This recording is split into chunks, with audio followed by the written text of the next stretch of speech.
on YouTube as well. And everyone's favorite platform, Kick. Oh boy. Can you believe it? No.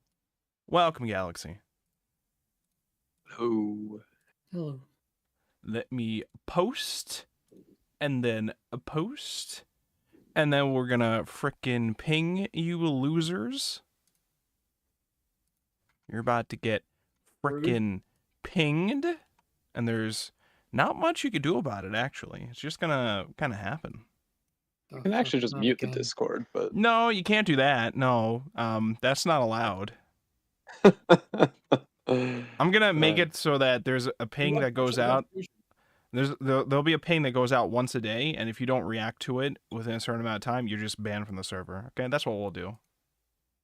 You can't stop these pings. Reasonable. You know, I feel like if you're gonna ping the server once a day, I might want to be banned.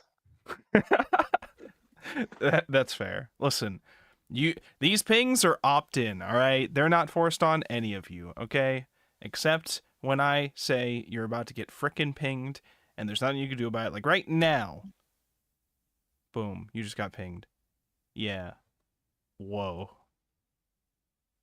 Wow. Is that even legal? It is. It just happened, so, you know. No, fuck. Yeah, it's true. Welcome, Mist. Hello, hello. How's it going? Hi. Where's the book? It's book club time sticker. Oh, do you have to go to the call? I think it's over there. Umineko never left. Oh, okay. Let's see here. Let's see. So Shino's not gonna be here, and it was pretty much just us and Shino, so we should be ready to go then, right? I think so. Cool. Sounds good. 1 second. I got a new motherboard in a couple days ago, and I finally got the new CPU in today, and I was like so excited. I was like, well, I'm probably not going to be able to even put it until after book club anyways, but that's fine. After book club's done, I could do it. Can't even do it then, too. I don't have any thermal paste anymore. I ran out the last time I was fucking with my computer. So, yeah. Damn. Now I have to wait a whole day, and then I'm probably going to be busy most of tomorrow when I get the thermal paste in, so I'm probably going to have to wait till Saturday. It's going to be a whole thing. And then hopefully when I do it, my shit's not fucked all day so that we can still do Azumanga Daioh later. So I don't think it'll take me that long, but we'll see.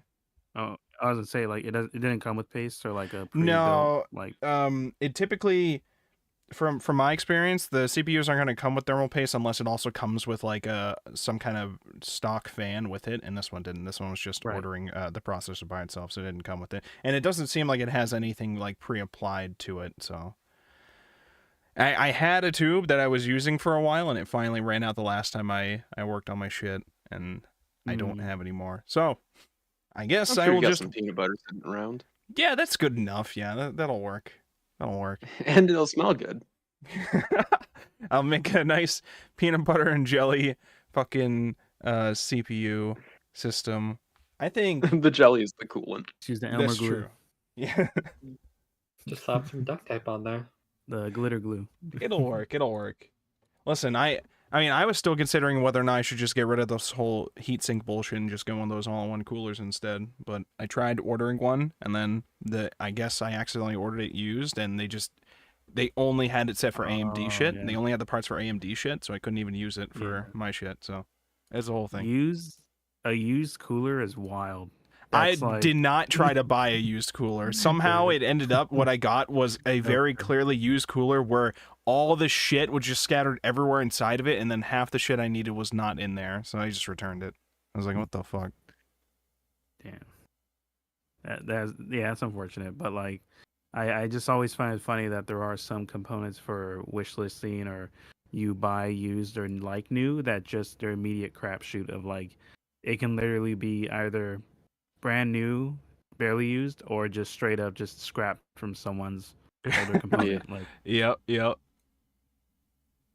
Speaking of I've scrap, just given up PLUTO, on building computers. It's not worth the time or money. Yeah. I buy pre-builds now. Oh boy. Yeah. Tired of that shit. Listen, I've been taking care of and upgrading my shit for all these years since college. I might be doing some things wrong, and that might be hindering my system, but it's fine. Everything's okay. Everything's fine. If I just keep buying the most expensive thing every now and then, it'll all work out, right? It's about the Yeah, there you journey, go. not the destination, right? True. All right, let's get started here. Where's the... Here it is. Welcome, everybody, to another exciting episode of the Anime Book Club here on YouTube, Twitch, and Kick all at the same time. You can find a link to all of these things at wolfborg.com, or you can type twitch.wolfborg.com, youtube.wolfborg.com, or kick.wolfborg.com. And we are here again discussing PLUTO, volumes 5 and 6 this week. We are almost at the end now, and so we're here to discuss the latest happenings in our fucked up robot society. But before we get into that, let's hear from our guest that we have for this week in alphabetical order as usual. Amidst, aka $ robot child hater $. Introduce yourself. And that is $, not SS. Yes, that's it all, yes. It all makes sense. Introduce yourself. Are we sure?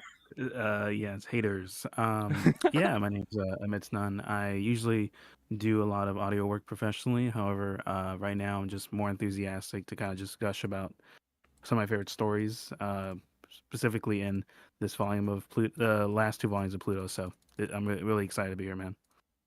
All right, hell yeah, thank you so much. And next up we have Astroborg. Oh, that's me. I'm Astroborg, aka Wolfborg, aka Chaplain, aka the best book club host ever that you've ever known, seen, or heard of before. That's me. Hi.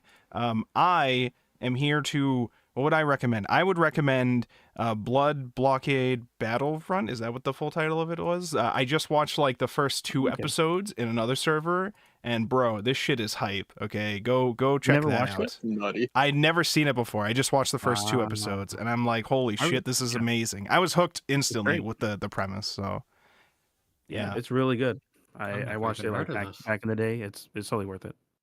how would you just describe? Don't take too long because we want to get onto this. But how would you very briefly describe the premise? Oh, that's a good question. I think, with that series, I always enjoyed.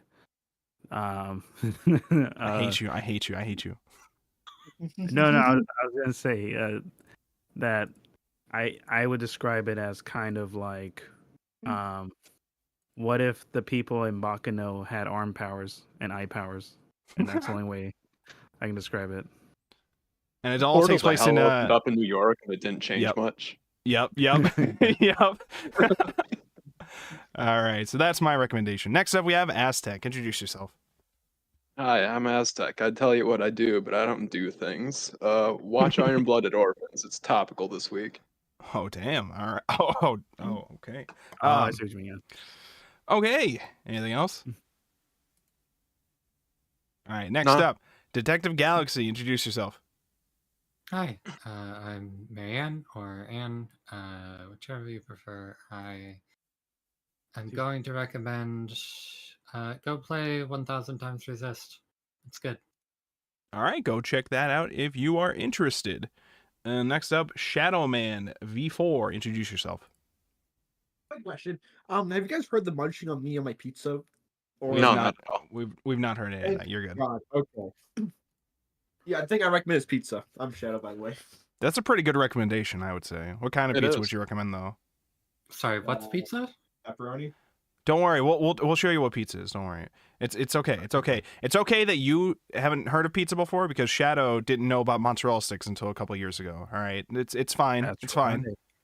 Yeah. You didn't know they existed, and now you didn't know pizza I exists. Now you know what pizza those exists. are. Yeah, don't worry about that. Yeah, because you know what those are. Yeah, it's fine. Yeah, It's fine. obviously. Yeah, But yeah, for yeah. the audience who might not know, That's true. They need an explanation. It's I feel like true. it's pretty self-explanatory. So is the stick in the mozzarella or is the mozzarella on a stick? Or just like It mozzarella. really depends on where you go. Mm. What do we mean by stick, really? Who is Klondike and where is his bar?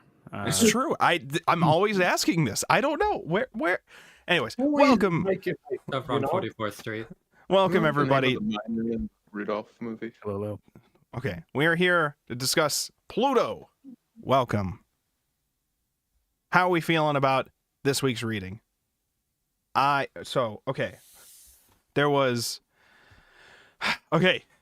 We are at the climax. We're there. We're getting to the big final stuff. We've had huge things happen. Hercules went and fought the clouds. Didn't win. He put up a good fight. Pretty good fight. We actually got to see the fight a little bit, which is good. And then our boy Gasite, I thought he was going to last one more week. Apparently not. He did. I thought he was going to last one more week, and then he got fucking nuked at the end. So Yeah, we're kind of out of main characters. We got Epsilon and Uran, right? Hoffman. Uran's still alive? Uran's half a character. And Astro is sleeping. Oh yeah, I was gonna say feel like Uran's not Hoffman's considered one of the great main robots, character right? At this point, right? Yeah, Uran's not even considered one of the greats. So now we just have Epsilon, and I guess Hoffman's still alive. And we're forgetting they're trying to bring Astro Boy back to life, which I guess we could just do. We could just Does a resident clap KKK 3 member times count and as a main believe. character yet? He's a main character. There's someone out there, some reader out there. It's okay. It's a redemption story. He got saved by the robots, and he's not gonna hate the robots anymore, right? It'll be Dial the phone fine. number on your screen now, and you too can become the main character. Oh boy. So We're all main characters. where do we begin with this? So we I'm had the big question that we had last week was, what the fuck did the KKK dude's brother do for him to be hated so much even by the KKK people? And we had theorized that it was like child molestation, and it was, but like robot child molestation, I guess. That was the implication, right? That was what we were essentially told happened. See, I think it was going more for murder. It said But- robot child molesters are a thing, which is its own topic, but I don't think it specified why he was kidnapping these children. Yeah. Okay. Also, But he was murdering them. yeah, we but- know that it had to do with robot children and the children running up dead. I didn't know if the implication was that he was also molesting them because they brought that up and they just didn't want to directly talk about that too much, but that's, it's whatever. We do know that it was just fucked up that they were doing it to robot children, which apparently even the robot KKK group is like, that shit's fucked. Okay, we don't like the robots, but these are children. Okay, this is robot children, but still that's fucked, which kind of confused me with how they were talking about the robots before. But whatever. That's why I think think that there's has to like do- more to what he was doing with them, because like just child murder probably doesn't seem like it's crossing the line, right? Yeah, that's what made me think like he was Especially if it's molesting. children they don't like. That's I what made me think think we he was are- molesting I them think- too. That's what made me think that. I think we are reading this past the point where we believe that the bad people in the world have a line that you can cross. I think that was something that was very much still popularly held on to for until pretty recently. Hold on one second. I had to click a thing on my phone. Okay, we're good. All right. Okay. So we had that get revealed to us, and we were also shown that this drove Gesite to somehow gain the ability to murder him in that instance through hatred or rage or whatever, which was what were essentially implied was what was removed from his memory. Supposedly they erased the memory of not just the fact that he killed someone, but what that guy did to the robot child that inspired him to do that afterwards. They basically erased his trauma related to that. Don't know if that was Specifically, it was Gasite's child. Oh, okay. I missed that connection. I thought it was like a different child that reminded him of his child. That's what confused me. No, that was the next one. I see. There was okay. The child that he met in Persia, I think it was, that reminded him of his child. They were like nearly identical in appearance, I want to say. Okay. And then the first child that he and his wife had got killed by the other guy, and then that memory of that child got erased, but obviously not completely. Okay. Yeah, it's a good thing we So- have this book up because I completely missed that on my first read. Yeah, Or- no, I think it's fair because like I do feel like this is the point where the anime starts going in a different interpretation or like another approach than the manga, Okay. because I do feel like this whole sequence is definitely more overt in the anime. The anime is like very strictly showing you like I guess because like you can then space out the memory sequence and what Gesetz is actually experiencing, because like they I don't know, there's a cool detail where it's like they do visually there's a lot of references to Blade Runner, right, where Deckard loses his memories as a replicant, and like one of the triggers is also a similar vein of a past like relationship or like a past developed relationship he created himself by choice. Like, so in this case, the detective's sort of choice to with his wife to like out of their own autonomy to become parents. And this whole thing I love, but like I do think the anime kind of does a cooler thing where they kind of hang on to the memory itself, where they actually you actually see like the robot child like first walk and stuff like that. And then there's like a cool parallel where like you can see the serial numbers on both the child in his memory and then like the one on the street. Sort of like of the same model, but Yep. yeah, no, I that whole sequence I think is really cool, but I totally also got confused at the first read through it back in the day, so it's all good. Like I think it's one of those cool cases where like it's such a crazy reference to even back then a specific thing in Blade Runner. So like I do feel like the anime is kind of does. This is where all this subtexting starts becoming more overt. I would say compared to the anime. Right. So he's finally had the starting to remember and then eventually fully remembered, I think, all the events that seem to have happened related to what his nightmares are about. Was it confirmed what the 500 Zeus a body meant yet, or was that part still did I miss what that meant? Or maybe next week if nobody is speaking, that's what I'll assume. Oh no, I thought you were rhetorical. I didn't. I just didn't know if that was revealed to us yet, so that's probably next week, maybe, whatever that 500 Zeus a body thing meant. Yeah, we didn't see shit about that. Yeah, we didn't see. Okay. Yeah. All right. So we did have backstory for our prisoner character that we mentioned last time, Darius the 14th. Is Who's that staying? 14th, I sorry. believe. So, Man in the dirt. so the former ruler of Persia, who's now a prisoner for the not United States of Former America. Prince of Persia, yeah. And not yeah. Prince of Persia. Every time I hear Prince of Persia, I think of the game, but it's, where was I going with that? Oh yeah, they were trying to get him to talk about like confessing something at a conference, and then he was just like, oh, listen, this is about the evolution of a new robot species, and I'm pretty sure we've now confirmed whoever had the theory last week, I think it was Aztec, the theory that Pluto is the combined consciousness of all those dead robots. That sounds about right at this point for what Pluto is. But more specifically, it seems like Pluto is led by this other character we were introduced to, Sahad. Is that how you say it? Sahad?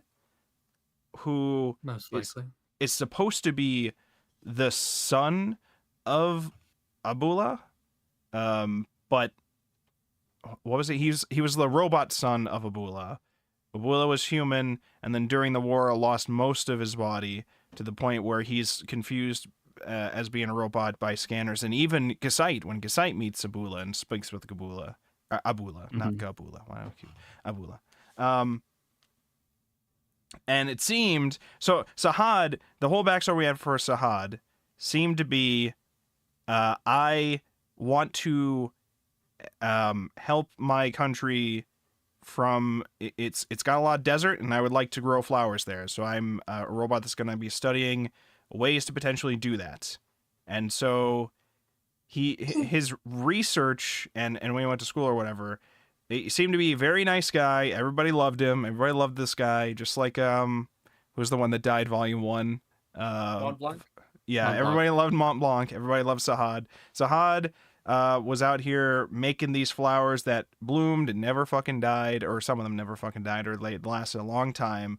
And we were shown one specific instance where only one flower survived, and survived longer than all the other flowers, but essentially it seemed like all the other ones had died around it, and I didn't know if the implication was similar to the idea that we have with Pluto, where it basically absorbed them all within it to give itself life. I don't think it's absorbing them. I think it's the way that I was taking it was it's more to do with that idea of evolution.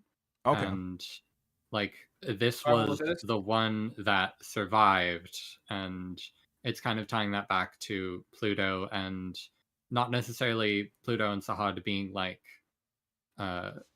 literally the consciousness of all of them, but literally the only one that survived because of all of this like negative emotion that they had been suffused with by witnessing the deaths of their fellow beings. Yeah. And I guess Abula at some point, Sahad thought that Abula was dead and went to go enlist, and then met up with Abula, who was like, "No, I'm alive. They just replaced all my body. Anyways, you're about to become a huge weapon now for me. Thanks. I guess." I couldn't tell. It seemed like he was just like, "Hey, come with me for a second, son. Yeah, that's nice seeing you again. You know, the war and all that is pretty fucked up. Anyways, here's a new body for you, and you're gonna start killing shit. It'll be fine. It'll be fine." And this seems to be who our robot serial killer is this this being who lives within electromagnetic waves, and mostly lives within that bigger body, but is fighting these different identities and feelings within itself. Because we have this whole conversation about how Tenma supposedly created the perfect AI, but it wasn't able to actually work. So he created the perfect AI. Somehow our genius Professor Tenma was able to. It was just like, well, listen, we can make the perfect AI if we just take the personalities of 6 billion people and just simulate them all. So I just did that because I just can do that. So I this is nothing for me. So anyways, I did that because I'm just that good. But the thing didn't wake up. So I just broke on my end. Yeah, it's just you. So he's like, so I could just do that, but it didn't wake up. And it said it didn't wake up because it did not. This is where I was also getting confused. It didn't wake up because it was too confused as to who it was. Was that the implication? It was essentially simulating the possibility space of every single human being alive on the planet. Yep. And in doing that, it was unable to decide which of those traits it should be accepting into itself, and just getting overwhelmed by the sheer possibility space. Yes. And we were told that the way that you could wake this kind of being up is by introducing a strong negative emotion. You just gotta give it a little trauma. Just a little bit of hatred, a little bit of anger, a little bit of sadness. You just do that, and nothing will go wrong. But yeah, we're told it's the fascism thing, right? And strong men create good times. Good times, that all bullshit. Yeah. And we're we're essentially told that Astro Boy might not be dead. He's probably just in a coma-like state as a result of that kind of experience. And so Tenma at first was just assuming Adam's dead, but then he's like, nah, let me cook real quick.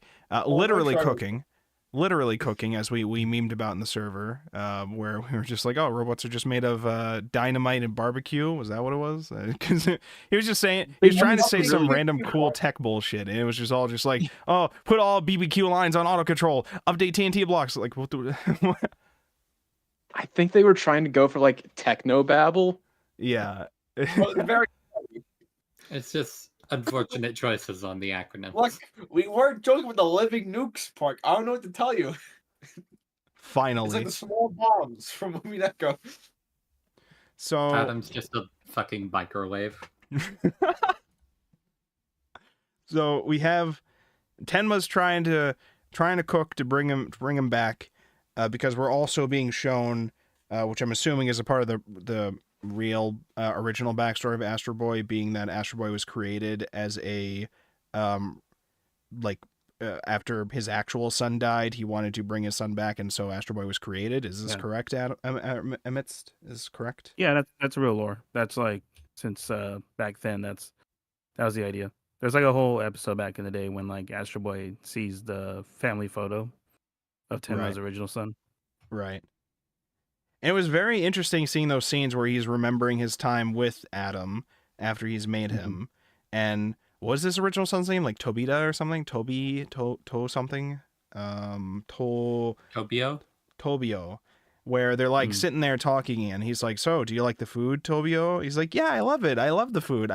Today I did some studying, and I didn't really clean, but I'll get to it later. And he's like, Tobio hated all those fucking things. He hated the fucking food you're eating. You're like the exact opposite of him somehow. Like, you rolled the dice and you just got the exact opposite roll.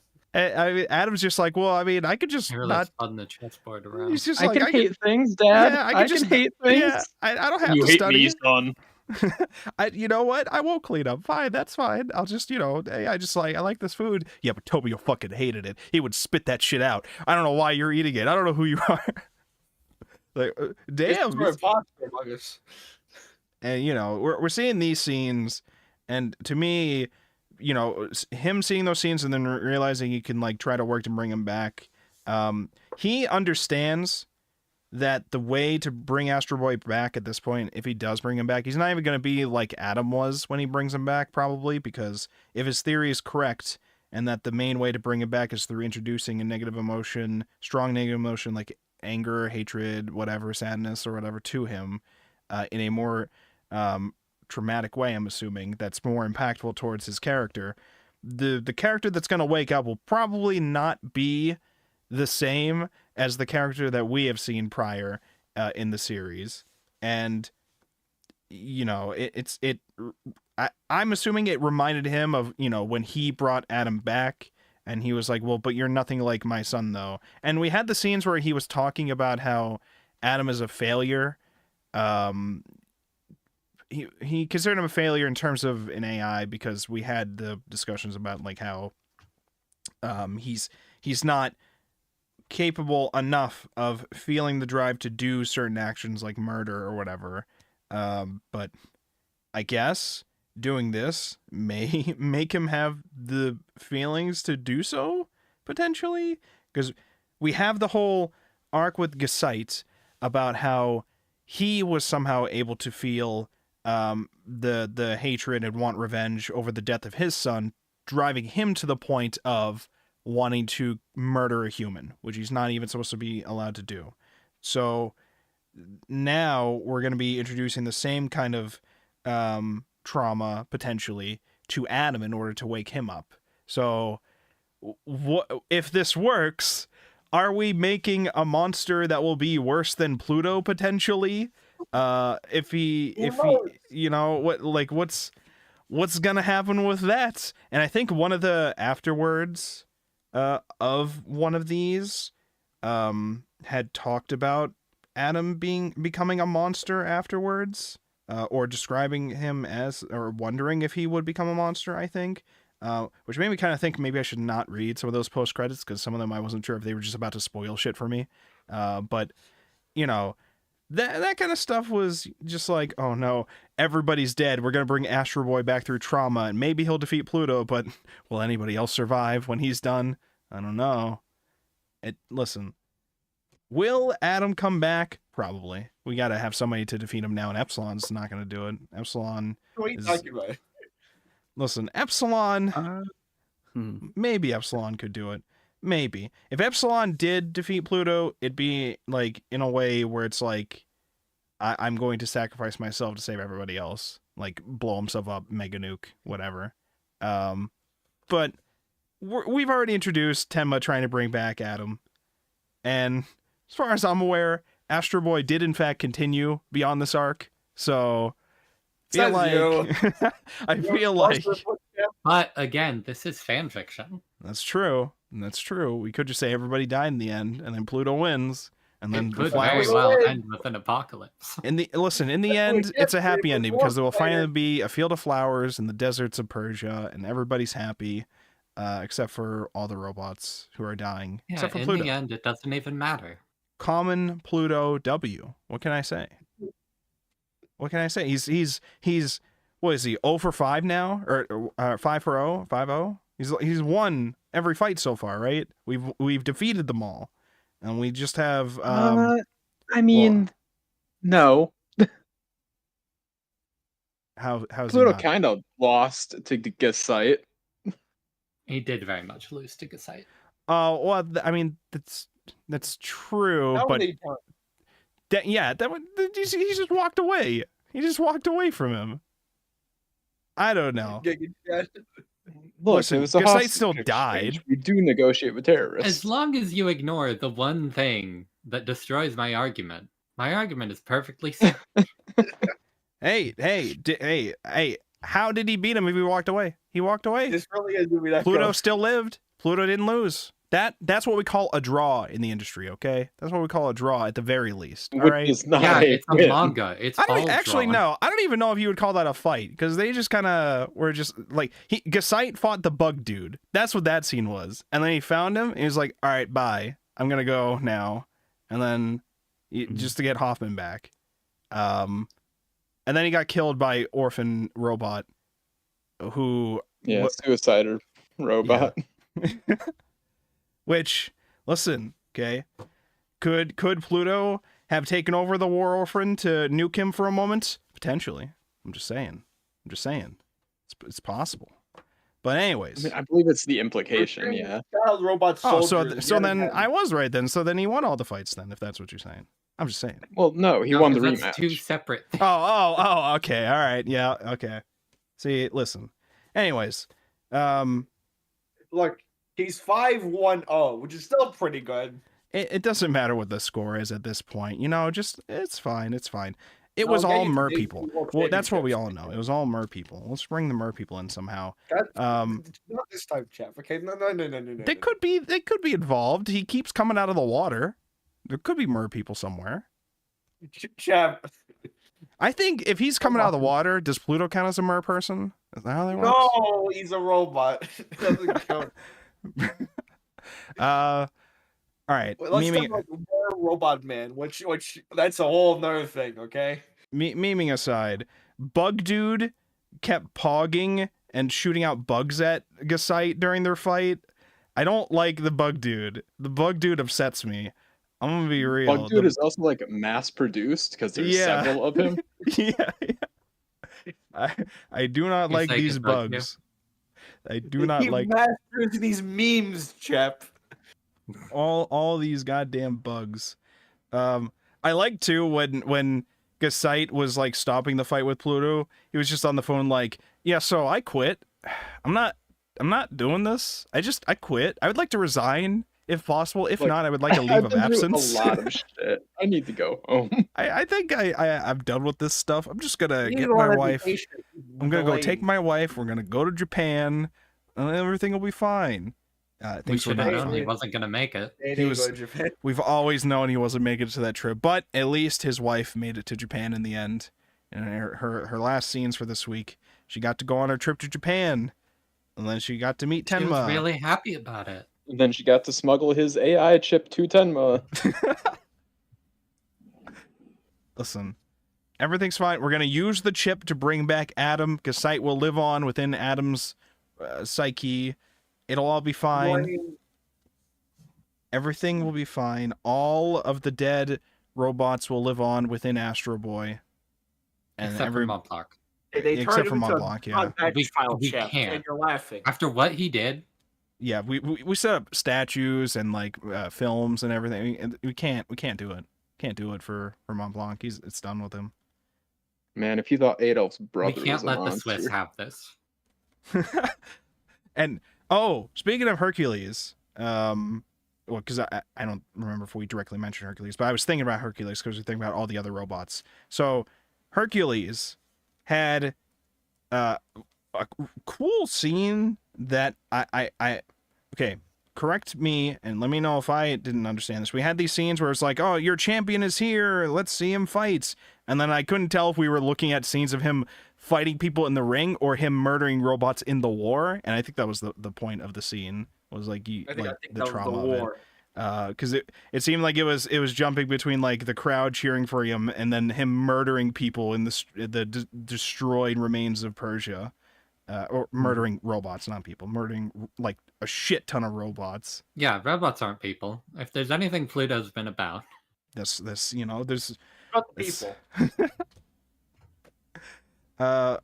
and then he was like, all right, let me go. I gotta go lock in. I gotta fight the clouds. And again, put up a fight. I like his suit. I think I like his suit far more than the other dude, Brando's suit. Hercules' suit is just much cooler, I think. Epsilon's just like, I'll watch, I guess, from a sort of safe distance. Good luck. And I like to, we eventually... One thing I can't tell is Epsilon literally not physically capable of fighting? He probably Or is capable, he just chooses not to?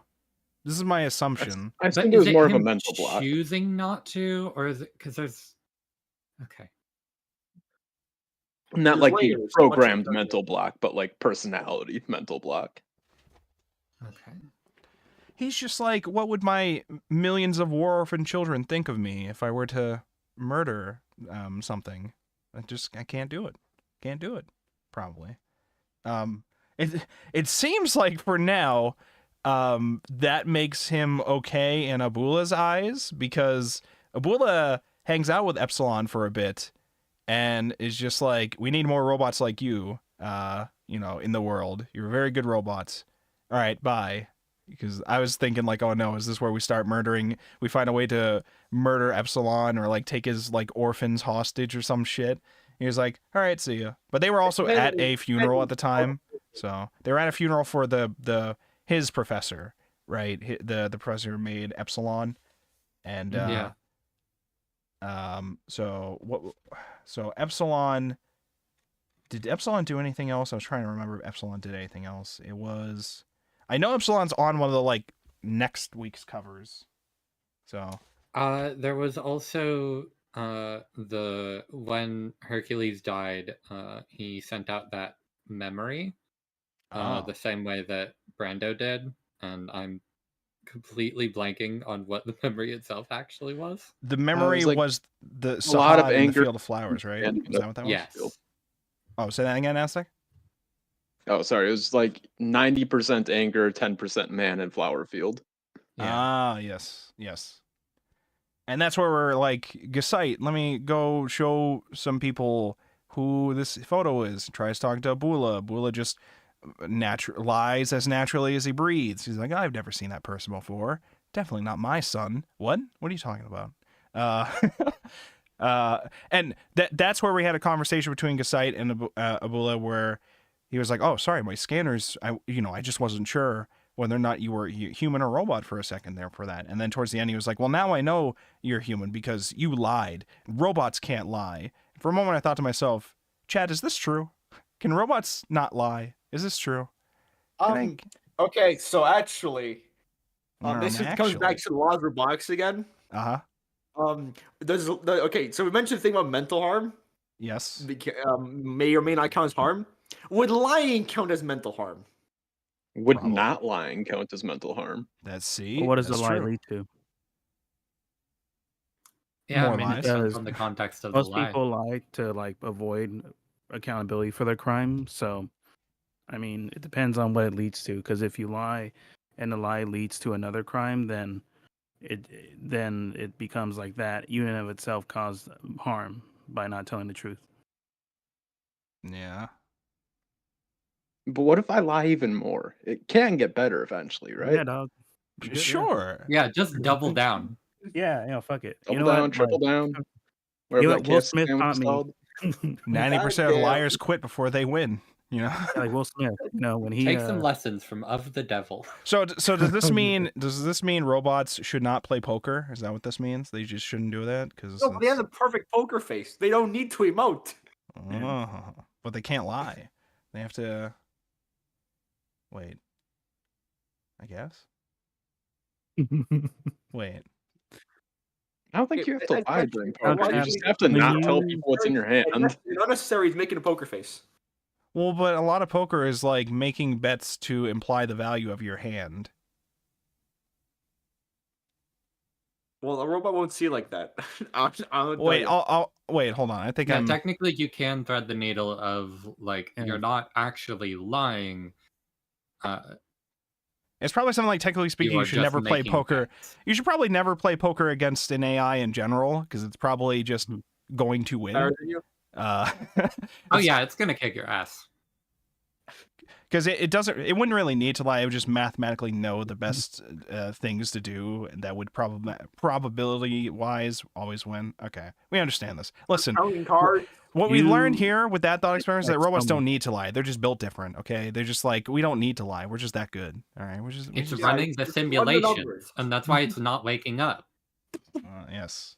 You gotta Are wake them you up. okay? So I have a quick question on that then. So, What's that? if let's say you're playing poker with a robot that you know is less intelligent than you, Yeah. would Yeah. you, if you take advantage of that, is that a form of abuse? Well, that depends. How much money does he have? All right. I mean, really, at that point, what you're getting into is the question of can a robot consent? See, How damaged does a and robot that have to be depends to be on dumb a with me? lot of. so Pluto, That's a real ass question.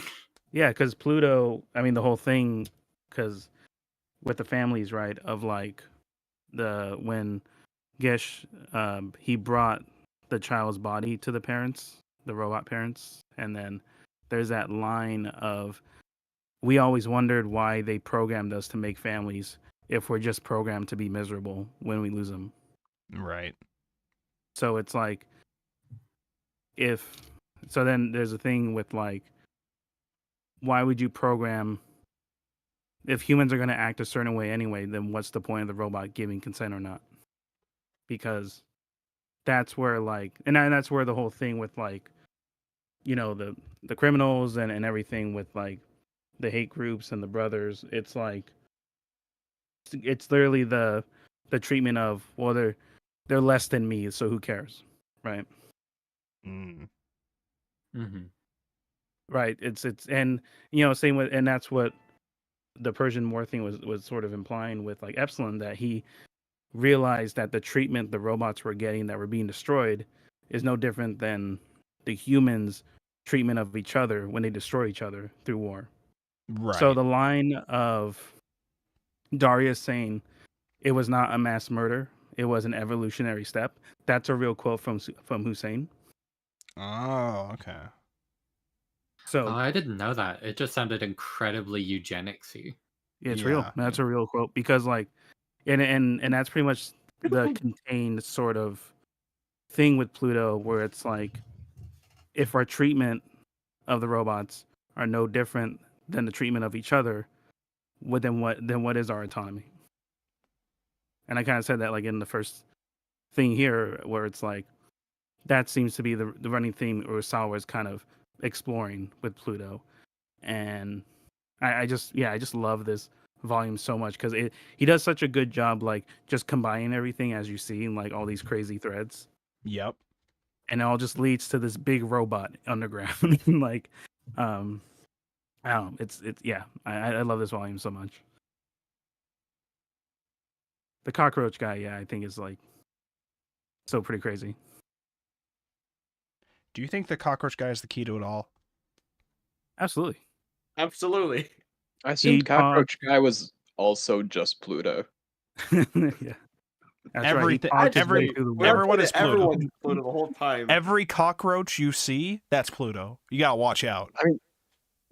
Literally, yes, that's what I believe. No, I'm not memeing. It might be. I'm Pluto. He's Oh, Pluto, God. you're Pluto, we're all Pluto, okay? Are there any more Plutos I should know about? Meow. Woof. There's the planet Pluto. Can't forget him. Oh. Planet, Poker come on. Pluto. Oh, sorry, dwarf planet. My bad. Sorry. Yeah. Oh no. See, that planet did consent to be a dwarf.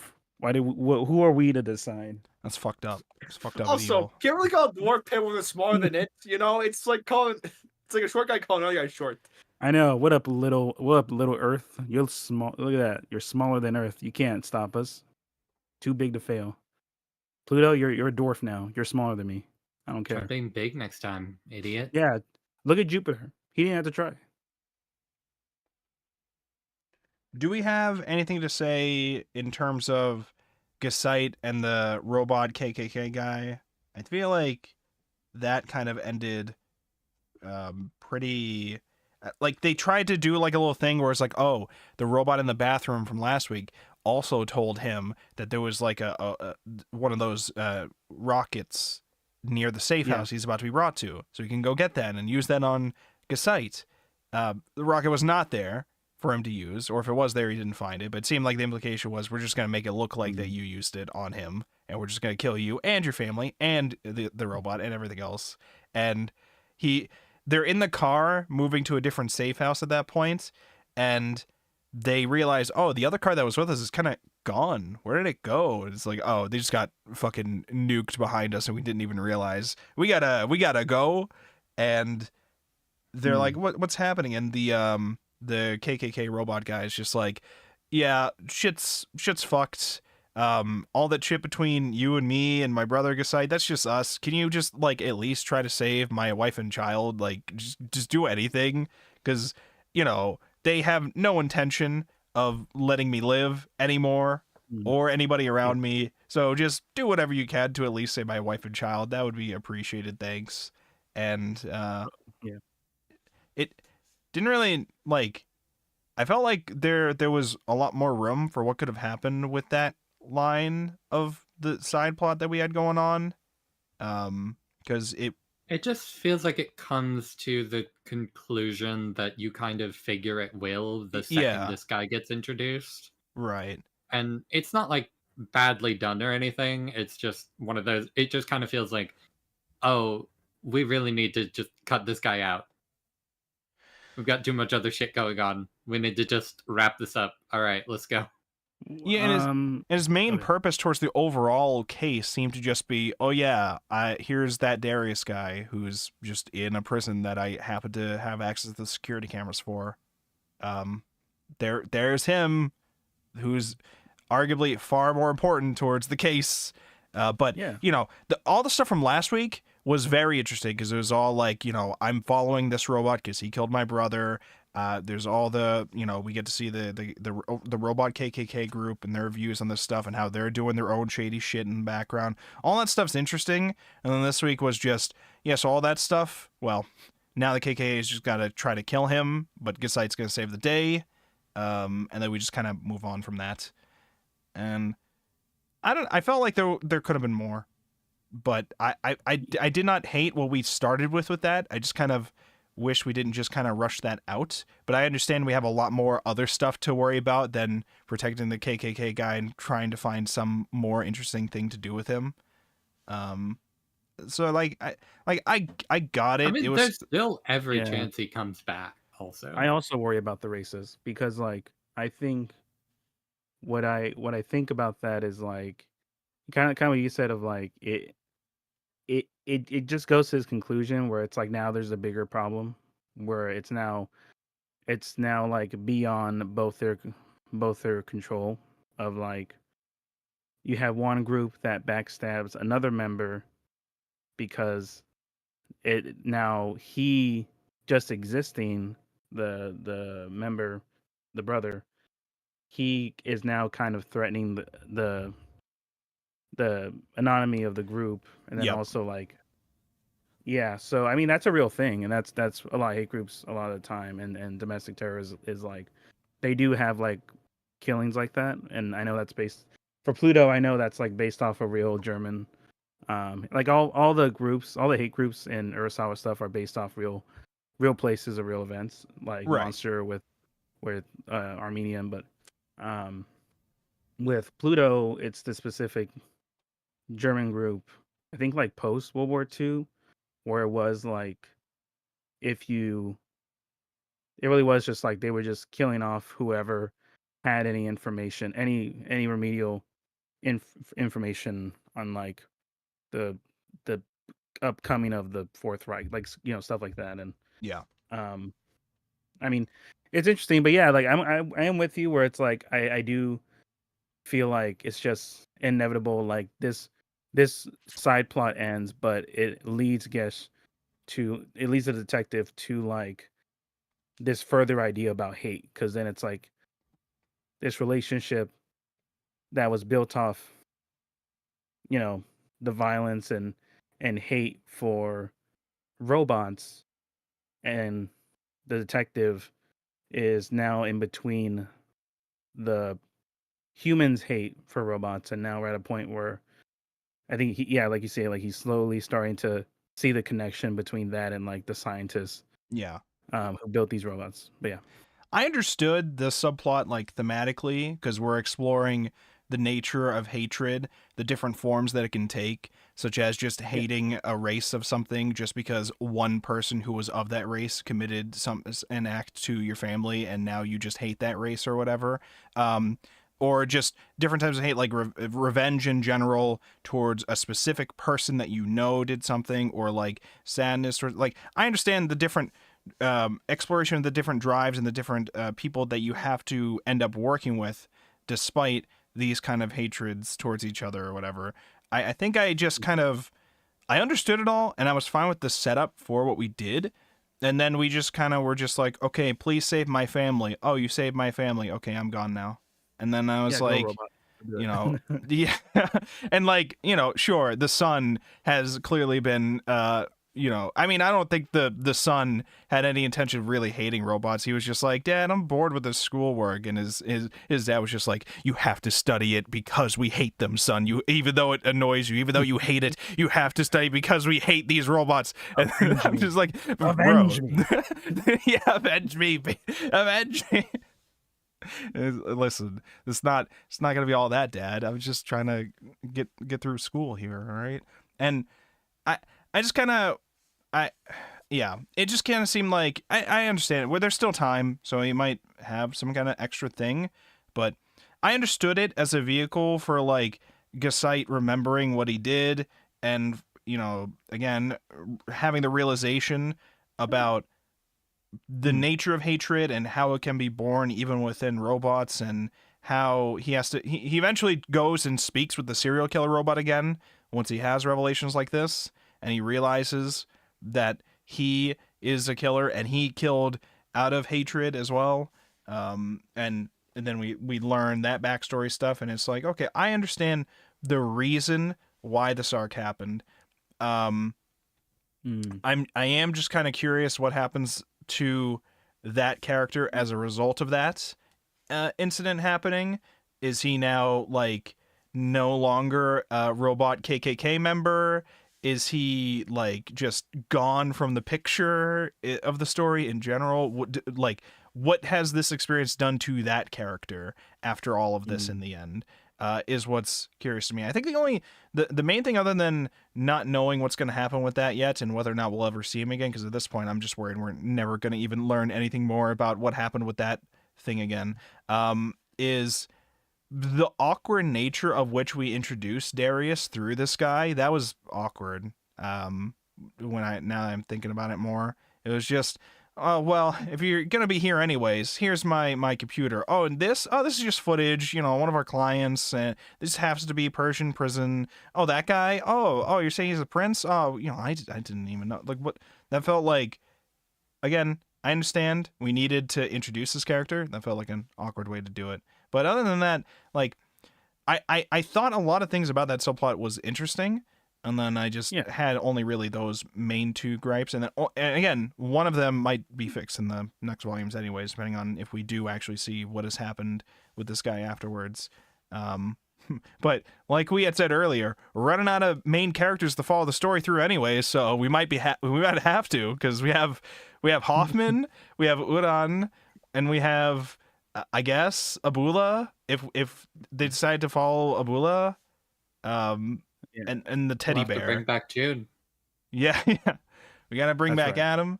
We get to enjoy Gasait's wife on her trip to Japan. Maybe that'll be the next 2 volumes is just all about her trip to Japan.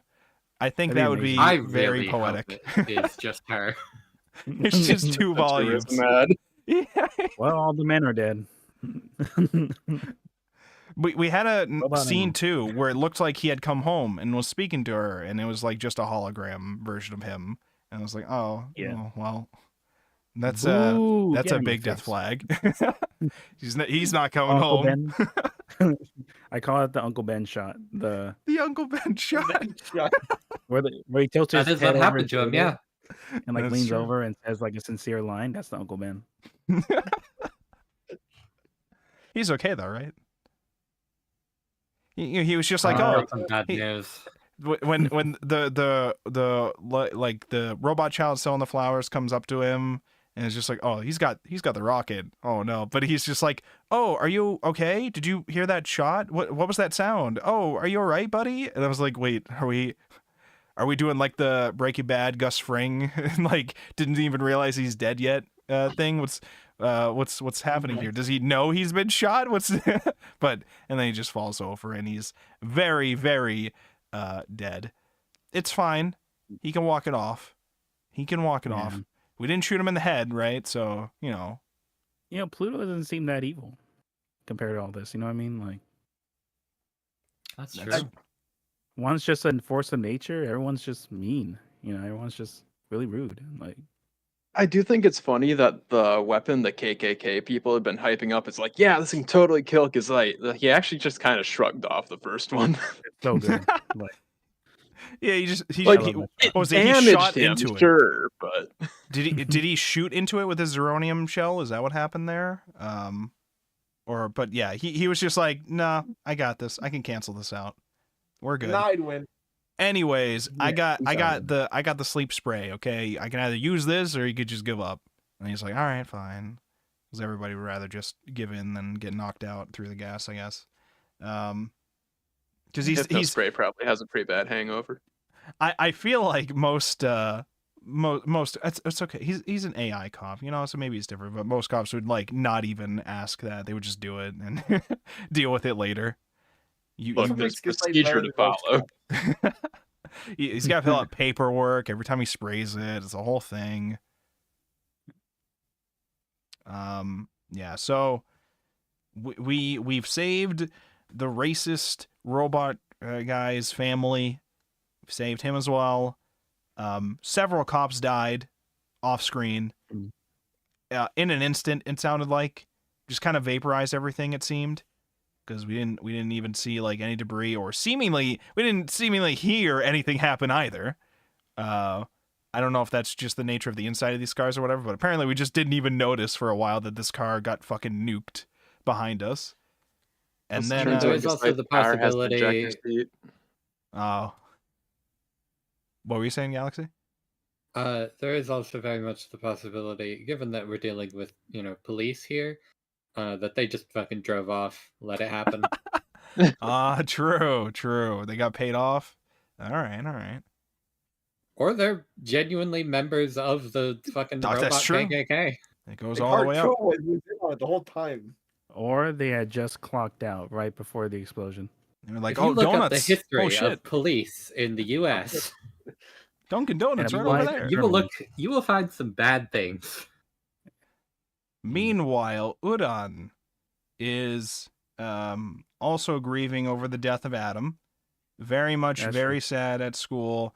The teachers are like talking about it, and they're just like, you know, they're just like, I mean, it's a robot, whatever, and like, what's that got to do with anything, bro? I think like the principal walked in, and is like, that's got nothing to do with it. Okay, this is Uran, all right? Uran feels Like, stuff. yeah, goddamn, she's a kid. You Come on. can't ignore child. the heart. Never forget the heart.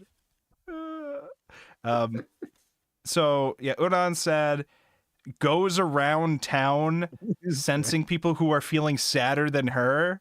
It's like, oh, this person feels real sad. It's like a kid who's like considering jumping off a bridge from being bullied. But she like also happened to bring a kitten that she found too. She's like, you want to take care of him? He's like, oh, like that, sure. yeah. That's a pretty good way to make someone feel better. He's like, here's a kitten. Here's a kitten. That's for right. you. Yeah. Acquired. We had what else did she find? It was like The somebody dog lost. for the old Oh, yeah, lady. There was a man? dog. Yeah, she brings the dog. He's like, is this your dog? And the lady's like, yeah, what about it? She's like, he's sad you don't give him enough walks. He's like, what? What do you It's true. mean? It happens, yeah. The dog did look really sad. Mm. And then there was one person who lost his wallet, and he was very upset because it had like his pension card in it or whatever. So we got like a little thing for all these little stories. And then one of them was a grave. What was the grave? Was the grave? It was It the was Tobio Tobio. Tadma. Oh, okay. All right. So that's Adam's grave, or And then there the was original the- boy's grave that based Yeah. Adam. Yeah. Yeah. And then the fresh one. flowers. Supposedly left by Tenma, I'm assuming, or somebody else. Who was it? I forget if we were It directly would shown. have to It be was Tadma. Tenma. Yeah. I Yeah. don't think we were shown it, but like there's no real indication as to anyone else that it might have been. Right. Because I didn't know if It like it. Flashed I- to him immediately afterwards. So. Right. Yeah. I just couldn't remember if it was something like Ochanomizu or whatever as well. Might have known the original Astro Boy. Maybe I wasn't sure about That'd be a that. wild jump. That'd be like a wild like. Also, Yo. her Yeah. wording there was like, "Wow, it feels like somebody died twice here." Huh. Because he's grieving his son again. Again and again, and he's gonna bring him back to die a third time. It's fine. We can bring him back. We can make him stronger. Fix them. We can give him hatred in his heart. To make him a Reploid. Oh, what? Wait, what is Reploid from? Oh, from Mega Man, right? Is that Mega what that Man. is? Yeah, that's what I Yeah. was. I was trying to remember what Reploid was from.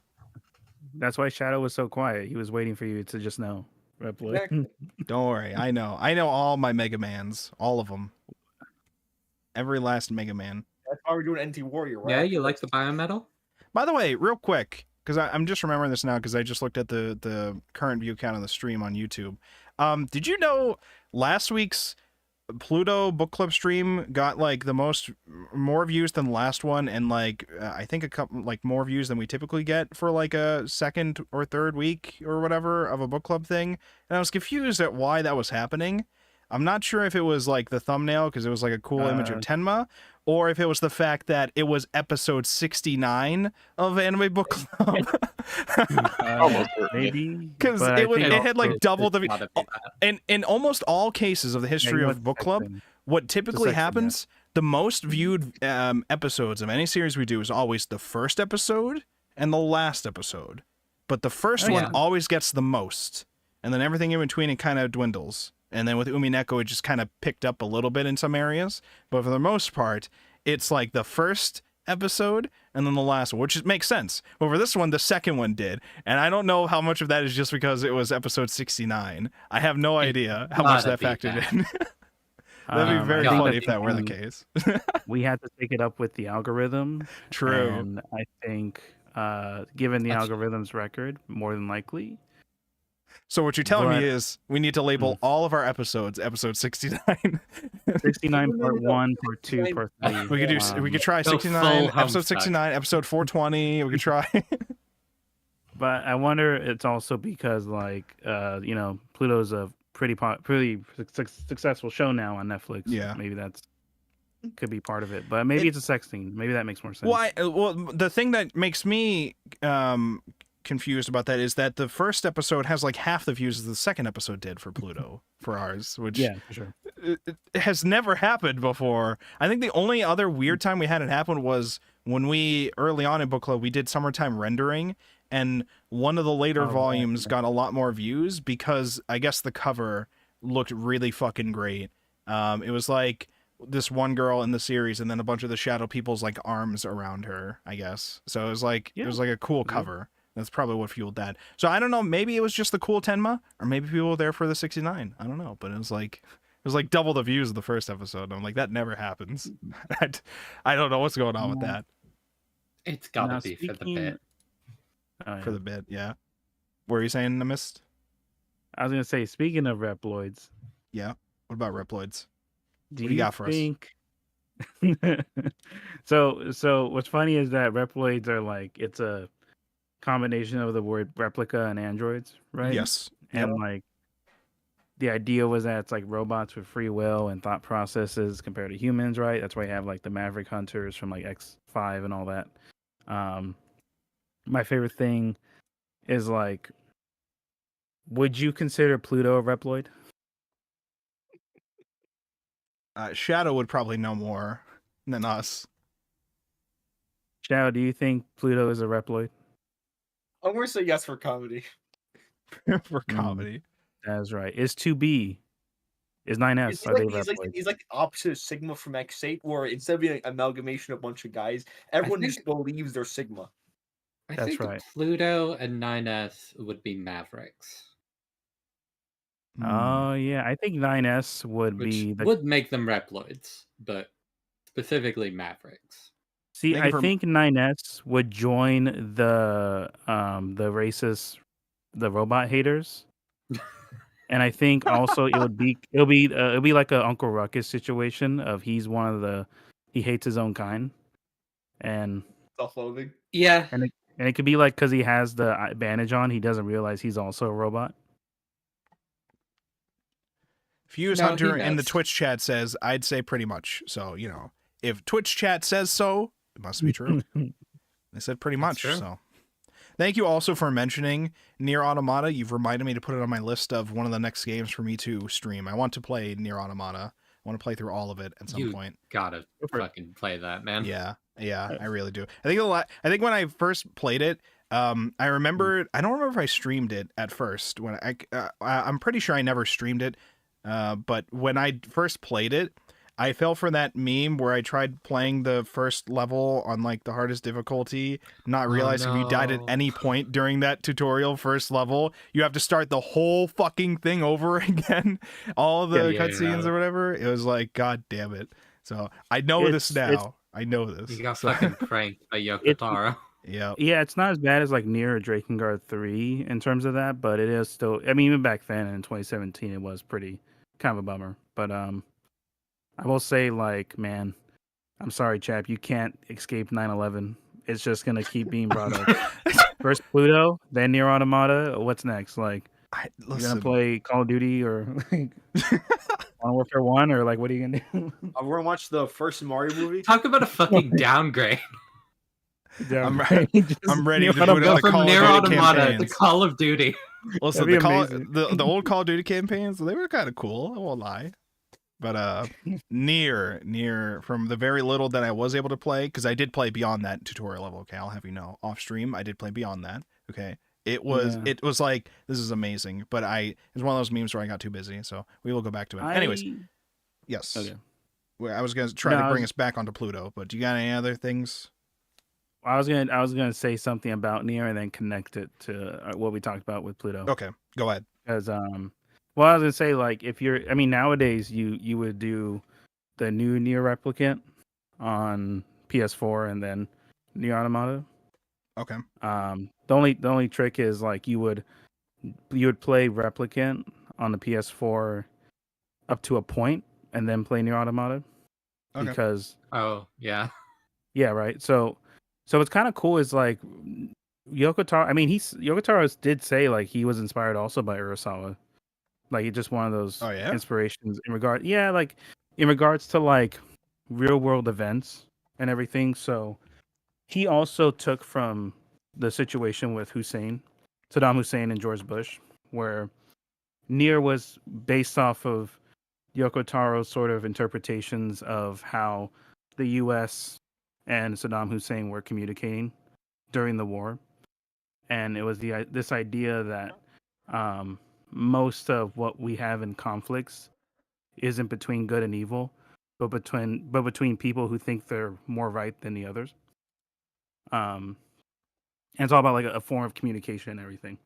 But in Urasawa, like, and well, yeah, Yoko Taro talked about how like Urasawa was a huge inspiration because like same with Monster and same with Pluto, it's this sort of thing of like what it means to autonomy, but also like what does it mean to have a human experience? Like what does it mean to live a life worth going through? And there's a cool thing with Pluto, I think even at this volume and state of it, where again, like one of my favorite scenes ever is with the family and with like the robot parents seeing their child. And yeah, that talk of like, yeah, why would we be programmed to have a family? Why would we programmed, same with humans, like why are we designed the way we are to just struggle, And it's just like, I think it's really cool, like with Pluto, where you have like sort of these interconnecting things, and like in this volume, like towards the end of it, yeah, with like you then start to like get the whole thing of like the robot asking for the detective's chip, where he's teasing the consent, like he's teasing him, like you gonna give me the chip, like are you gonna consent to it, quote unquote? Like I think that's a really cool way they do it at the end of for volume 6. Yeah. I had a quick question, because there was a scene I remembered from this week. I believe it was during the flashback where Gesite was realizing the past event that happened. That might have been what it was, or it might have been some related thing later on. But we were shown 2 sets of dead robot children, but 2 different sets of parents with them, one of which looked more human-like. I don't know if they were human or not, and the other one very much looked like robots with a robot child. But in both cases, there was a dead robot child. Was the human-looking parents, were they actually human, or were they robots that looked human? I believe they were human. Okay. Because this was something that I thought was very interesting. Because where yep, go on. Sorry. They were they were humans that had adopted a robot child, which I guess you can assume from there they probably like couldn't have children themselves for whatever reason. Right. And then Wait, that comes back to Minako. True. Oh boy. And then they had their emotional reaction to their child dying, and then there was the other with, or the robot parents with the robot child, and they were essentially having that emotional reaction played out for them, and then understanding themselves why someone would do those things. I very much liked the scene to like compare with those 2 sets of like parents, human parents versus robot parents, both reacting to the death of a robot child. I thought that was very interesting, as opposed to doing it with like human parents responding to a death of a human child and robot parents responding to the death of a robot child. I thought that was very interesting that we chose to use a robot child in both cases. I very much liked that little detail of it. Even before we even get into like the different ways that they reacted to it, like the humans having their obvious human emotional response to it, and then the robots trying to like even understand why they're feeling the things that they are feeling. Like even before we get into that, I very much liked that choice to do that, both from the perspective of a robot child, while we're also about to show the reader how the death of his robot child caused him to do the drive to do what he did.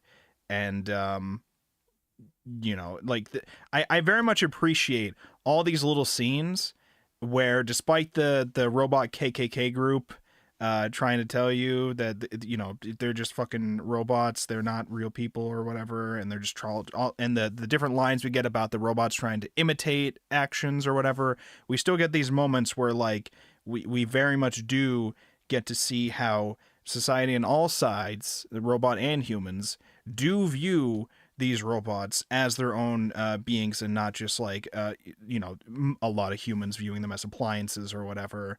I very much do appreciate that with this story. I think I just wanted to bring that up because yeah.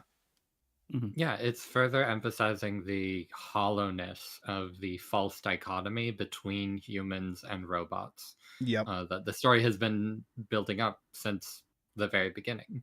Yep. It's good. Yeah, it's very good. And also, Urasawa, okay?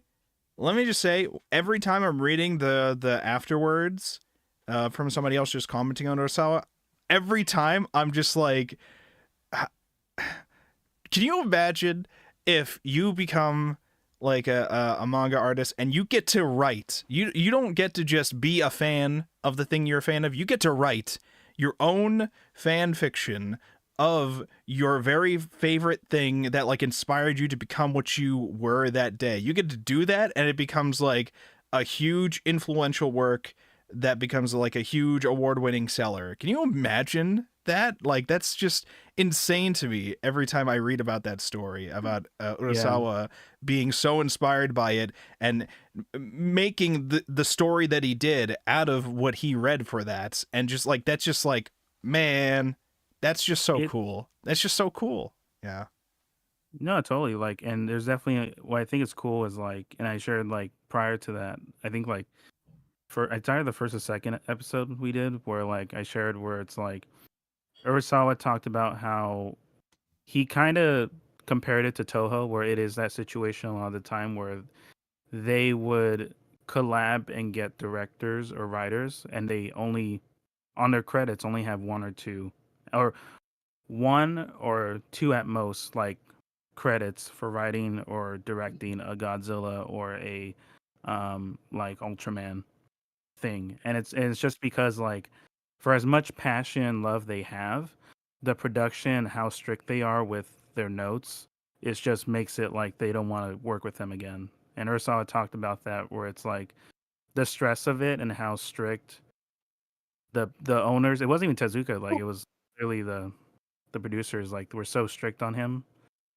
And he talked about he wouldn't collab like that again in the long run, because as much as he loved it, yeah, it just wasn't, he felt so constricted on many parts. Yeah.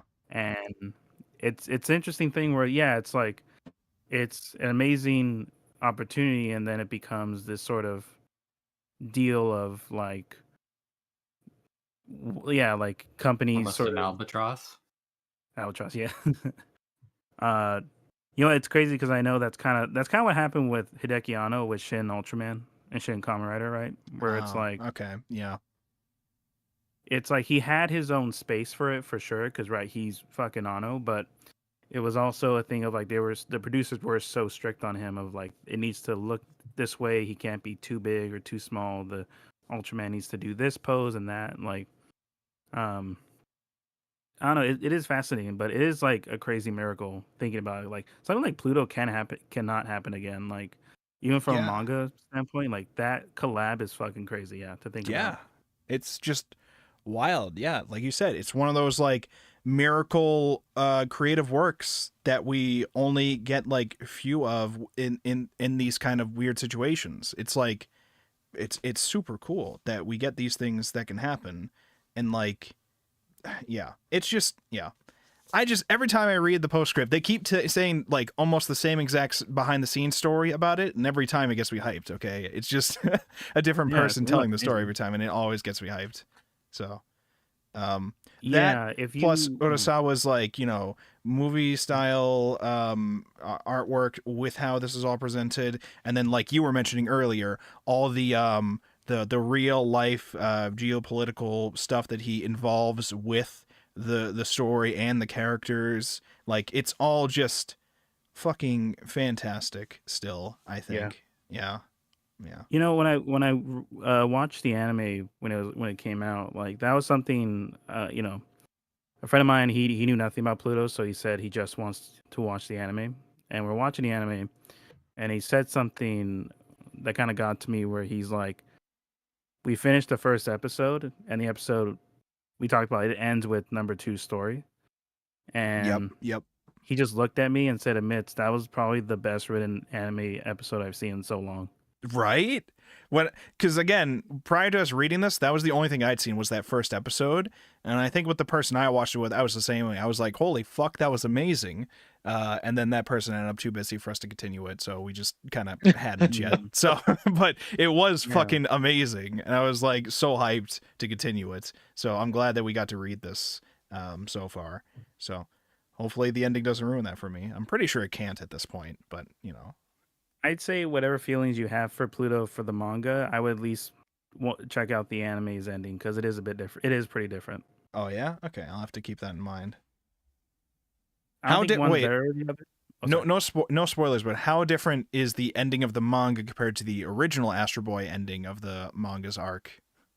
Yeah, it's not Baccano level, Bokurano level, where it's like they fucking retcon it and just make up a different ending because the director thought it was too sad.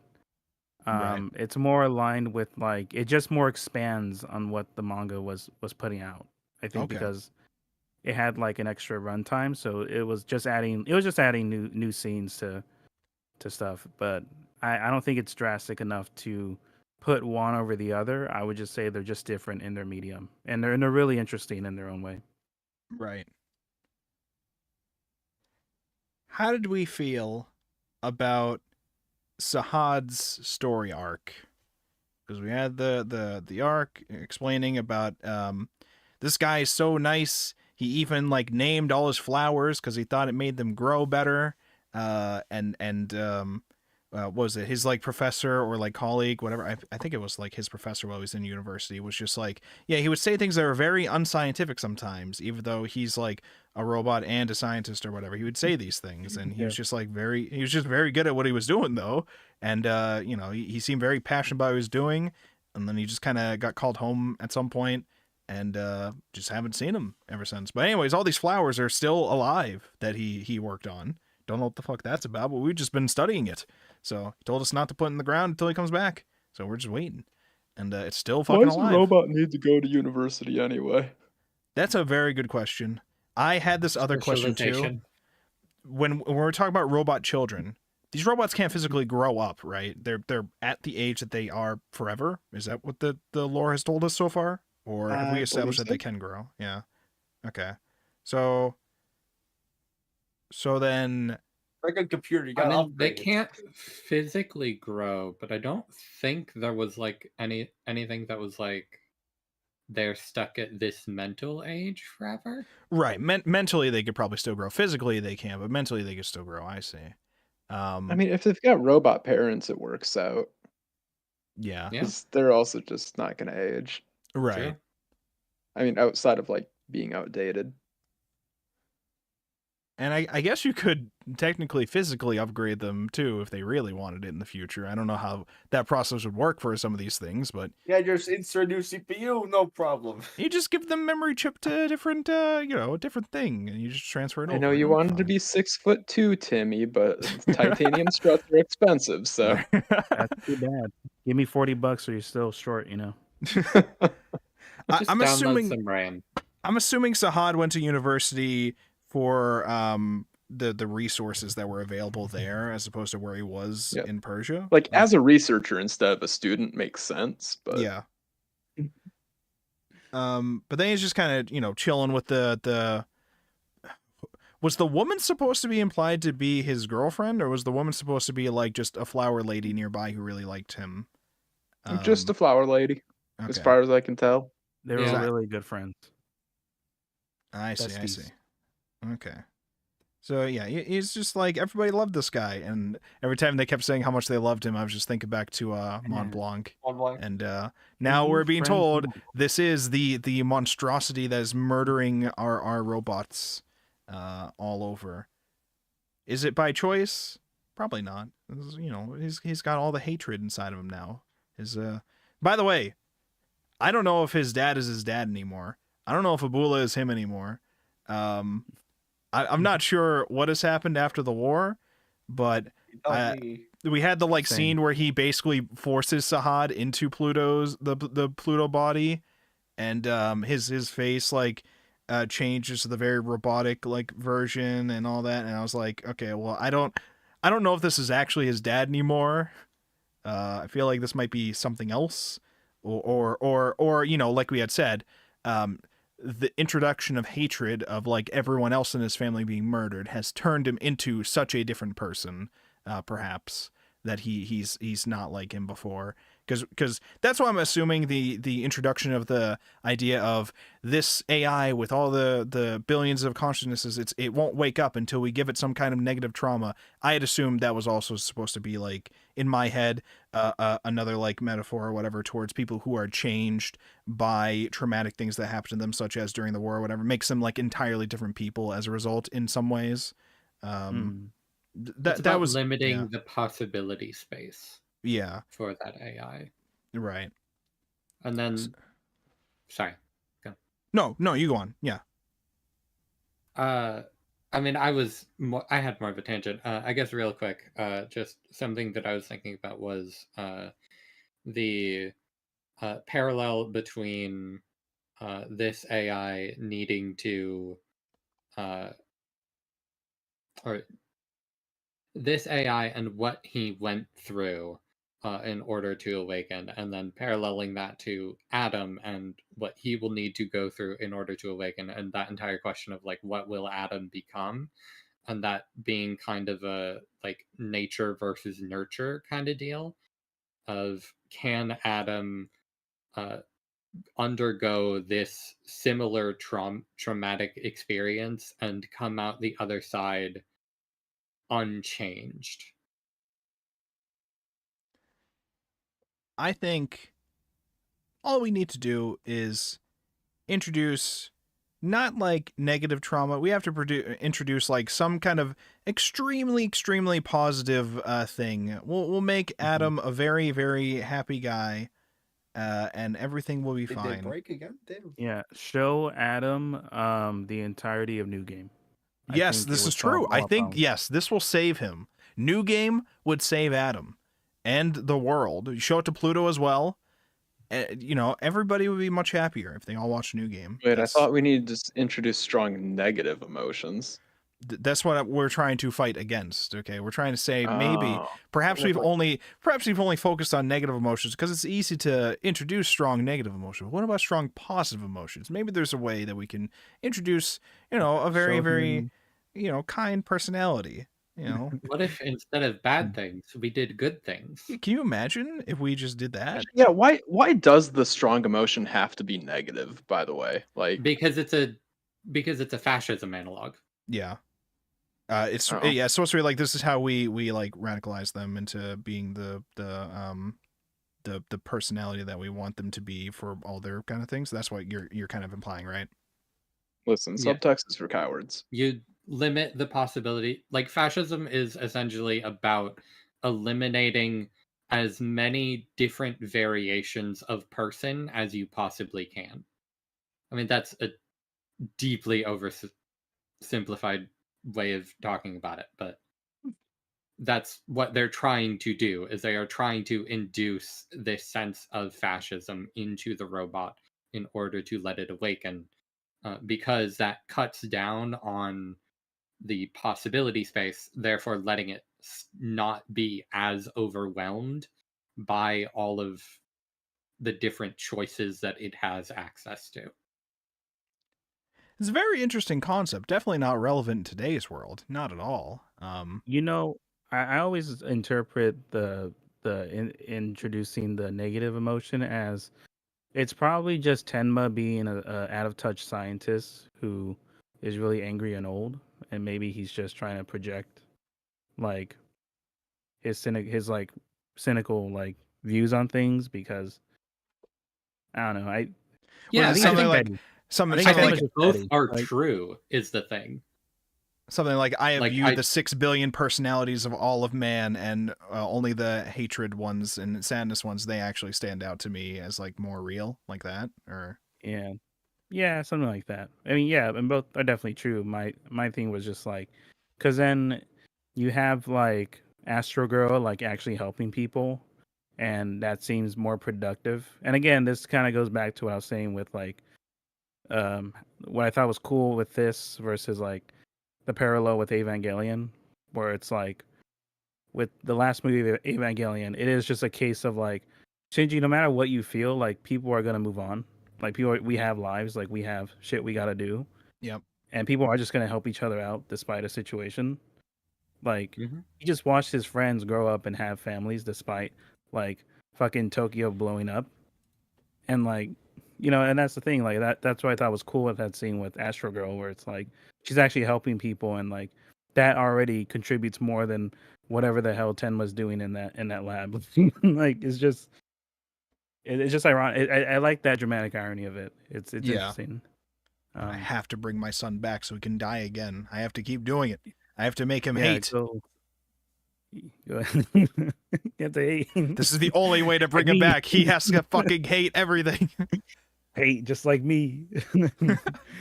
Yo, she divorced me? Not anymore with the fucking We're not so different, you and I. If I make my son go through a traumatic experience, this will save everything. Which, by the way, Tenma will literally blow up the world instead of going to therapy. I almost took a screen cap of the serial killer robot talking to Gasite Yeah. to be like, he's literally doing the we're not so different, you and I line to him when he's like, yeah, so how does it feel knowing we both killed out of hate? It's like, we're not so different. It's like, oh, well, that's definitely not where this was going to eventually go with Gasite originally with this serial killer robot that we kept visiting over and over and over again. Definitely, yeah. So, yeah. I thought that was I still like the serial killer robot as like an interesting little like wise serial killer. Tell me your twisted evil wisdom, and then he just keeps like laughing at Gasite's situation, and then Gasite just leaves and then goes to continue on the case. He left the racist to go talk to the serial killer for a moment. The serial killer just laughed at him, and then he left.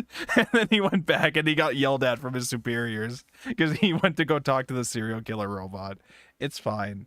I appreciate more screen time from him anyways, so it's good. We got some messages from Fuse Hunter in the Twitch chat. Robot Uncle Ruckus is a statement, lol. Saving that for future use. I think you guys will like it. That's referring to the ending, I think. Yeah. The science says so. I don't remember what that's referring to, but the science says so. All right. Emotions. Oh, their emotions. Okay. I think that is at least partially true. Tenma functions as a parallel to Tezuka, who also became very cynical on Astro Boy. Okay. I think that makes sense. I think that becomes a bit relevant near the end. All right, we'll have to keep that in mind. But that is very interesting to think about. Tenma and Tezuka, the parallels to it. Yeah, I don't know if he also had big giant hair, but I don't know. I don't Tezuka, know what he looked like, Gendo. so maybe in my head, maybe he could have. I don't know what he looked like. Was he bald? He was. I mean, well, from the photos, I mean, I never met him, but I'm sure he had. Maybe he had a fro. Maybe he lost it in the war. Let me look up Tezuka. Let's look up Tezuka. Maybe he had a full like. He's wearing a hat in all these photos. Show me your head. Show me your. Hey, yo, Show me your hair. See, if he's wearing a hat in all these photos, he must be bald. I don't know. Damn, wild again. Yeah, he's wearing the same type of hat in all these photos. Maybe Tenma's designed that way because Tezuka wanted that hair. He's like, God, I wish that were me. I wish that was me. Let me show stream. I'll show stream. Here's one photo of Tezuka.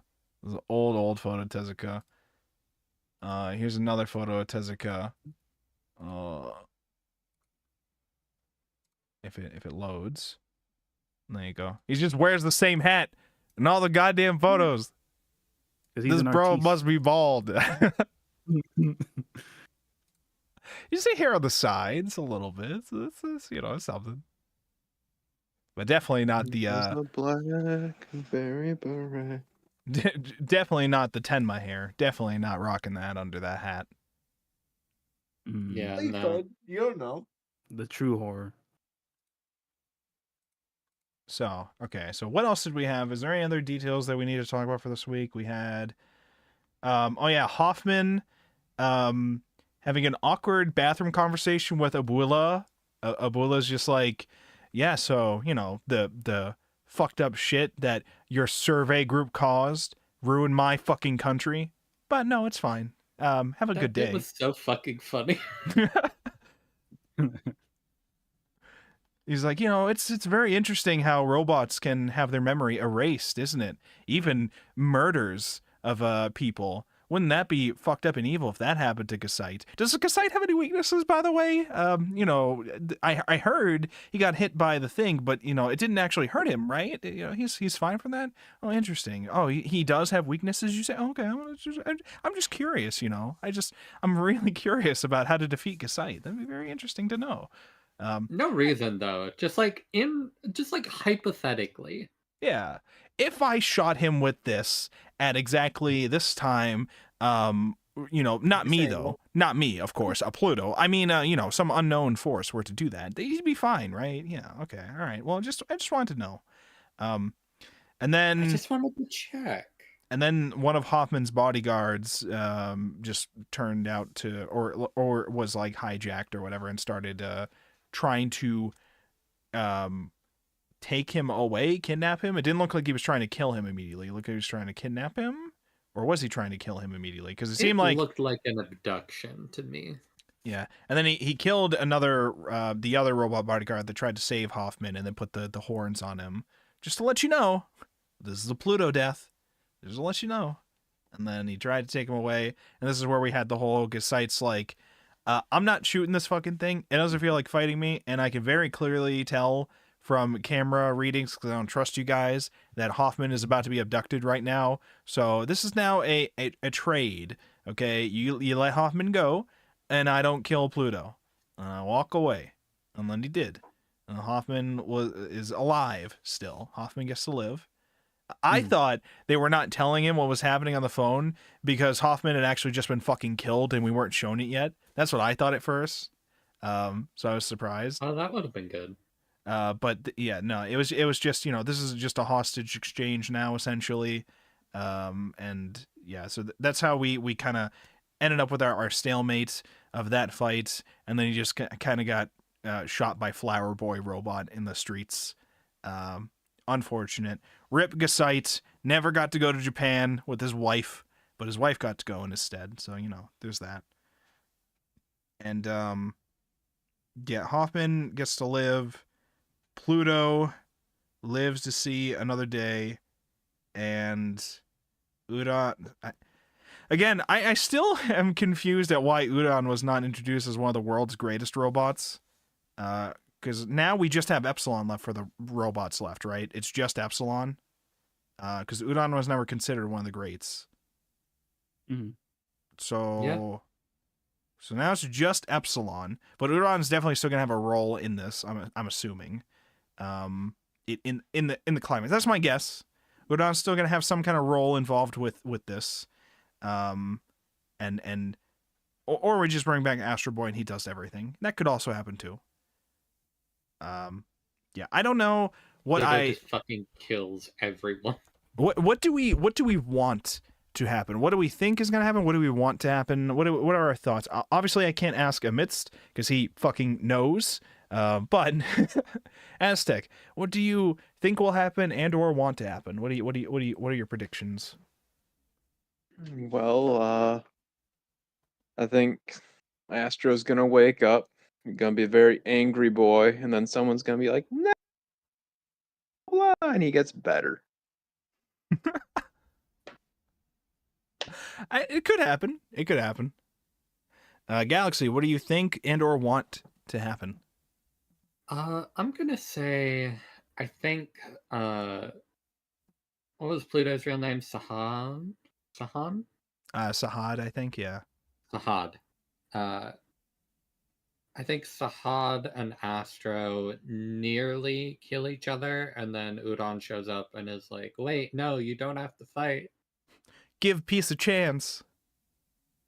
And Give war a then chance, Jack. one or both of them gets killed anyways because someone fucking does some bullshit. Okay. Shadow, what are you thinking? Or what do you want to happen? I want Uran to be the villain. That'd be very funny. Evil Udon? That's what you want to happen? Interesting. Yes. Interesting. She's helped everybody, and then Astro Boy is brought back, and she's introduced to hatred, seeing her brother Aren't you commit tired of being war nice? violence. It's time. Go Now ape I shit. can sense everybody who's miserable, and I can use that to my advantage now. Evil Udon. She can Yeah. pick them off. I No, can I sense want- people being very happy, and I can ruin their fucking day. Let's go. Yeah, it's a dark empath. I mean, Uran could be a very evil character if she ever chose to. Okay, so don't fuck with her. All right, just don't fuck with her. My She has the power of prediction. God and anime on her side. My prediction. Well, we still got Epsilon. We still have our theory that Epsilon's the most powerful. Probably has a Mega Nuke option. Sacrifice Mega Nuke option, which will probably come into play. We are bringing back Astro Boy. There's no doubt in my mind that Astro Boy is not being brought back for the final fight. I absolutely believe that that's going to be the case. And then Epsilon, probably Epsilon will try to sacrifice himself. It won't work. And Astro Boy will be there either during or before that happens, and Astro Boy will do the final fights with Pluto. We'll have a whole thing where Pluto comes to grips with his identity as Sahad and his past about wanting to bring flowers back to the desert and stop all this death and violence as opposed to what he's doing now. And then he gets dissipated as all the electromagnet bullshit that he is, probably. These are my guesses. Also, Bugman is never seen again. This is my hope. My hope is that we never see Bugman again. I don't want to see this fucker. I'm tired of these cockroaches everywhere, okay? I'm tired of them. Strong Bugman. I'm tired of Bugman. He keeps pogging in all the panels and then cockroaches come out. I don't like it. I don't like it.